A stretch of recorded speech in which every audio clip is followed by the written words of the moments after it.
ಖಂಡಿಸಿ ಕರ್ನಾಟಕ ಬಂದ್ ಕರೆ ಕೊಟ್ಟಿದ್ದಾರೆ ಸರ್. ಈ ಬಂದ್ ಬಗ್ಗೆ ಬಹಳಷ್ಟೊಂದು ಜನರು ಕೂಡ ಆಕ್ರೋಶ ವ್ಯಕ್ತಪಡಿಸ್ತಾ ಇದ್ದಾರೆ ಸರ್. ಈ ಒಂದು MES ಪುಟಾಟಿಕೆಯನ್ನ ಹತೋಟಿಗೆ ತರಬೇಕು, ಸರ್ಕಾರ ವಿಫಲ ಆಗಿದೆ, ಅದನ್ನ ಬಿಟ್ಟು ಬಂದ್ ಮಾಡೋದು. ಬೆಳಗಾಮಲ್ಲಿ ಈ ಘಟನೆ ಮುಗಿದು ಆಗಲೇ 8 ದಿವಸ ಆಗೋಗಿದೆ. ಆಮೇಲೆ ಅಲ್ಲಿ ಪುಂಡಾಟಿಕೆ ನಮ್ಮಲ್ಲಿ ಎಲ್ಲ ಬೆಳಗಾಮಲ್ಲಿ 1-2 ಅವರು ಪ್ರೊಟೆಸ್ಟ್ ಮಾಡಿದ್ರು ಅಷ್ಟೇ. ಆಸ್ತಿ ಪಾಸ್ತಿಗೆ ನಷ್ಟ ಏನು ಮಾಡಲಿಲ್ಲ. ಇನ್ನು ಮಹಾರಾಷ್ಟ್ರದಲ್ಲಿ ನಮ್ಮ ಬಸ್ಗಳಿಗೆ ಮಸಿ ಬೆಳೆದ್ರು, ನಮ್ಮ ಡ್ರೈವರ್ಸು ಕಂಡಕ್ಟರ್ಸ್ಗೂ ಒಬ್ರಿಗೂ ಮಸಿ ಬೆಳೆದ್ರು. ಚಿತ್ರದುರ್ಗದಲ್ಲಿ ನಮ್ಮವ್ರು ಮಾಡಿದ್ರು ಅಂತ ಅವರು ಆ ರೀತಿ ಮಾಡಿದ್ರು.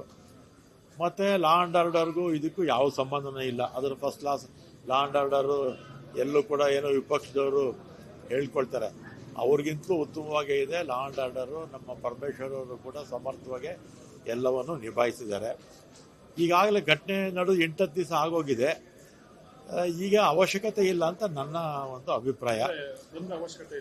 ಈಗಿಲ್ಲ ಅಂತ, ಯಾಕಂದರೆ ಅವರೆಲ್ಲ ಭಾಳ ಹಿಂದೆಯಿಂದಲೂ ಕೂಡ ಕನ್ನಡಕ್ಕೆ ಅನ್ಯಾಯ ಆದಂಥ ಸಂದರ್ಭದಲ್ಲಿ, ನೆಲ ಜಲ ಭಾಷೆ ಸಂದರ್ಭದಲ್ಲಿ ಭಾಳ ದಶಕಗಳಿಂದ ಕೆಲಸ ಮಾಡ್ಕೊಂಡು ಬಂದಿರತಕ್ಕಂಥವ್ರು. ಅನೇಕ ಹೋರಾಟಗಳನ್ನೆಲ್ಲ ಹಿಂದೆ ಕೂಡ ಮಾಡಿದ್ದಂಥವ್ರು, ಅನೇಕ ಬಂಧುಗಳನ್ನು ಕೂಡ ಹಿಂದೆ ಮಾಡಿದ್ದಂಥವ್ರು. ಈಗ ತಡ ಆಗಿರೋದ್ರಿಂದ ಏನು ಅವಶ್ಯಕತೆ ಇಲ್ಲ ಅಂತ ನನ್ನ ಅಭಿಪ್ರಾಯ. ಆದರೆ ಅವರಿಗೆ ಕಾಳಜಿ, ಭಾಷೆ ಬಗ್ಗೆ ಇರ್ತಕ್ಕಂಥ ಕಾಳಜಿಗೆ ನಾನು ಅಪ್ರಿಷಿಯೇಟ್ ಮಾಡ್ತೀನಿ.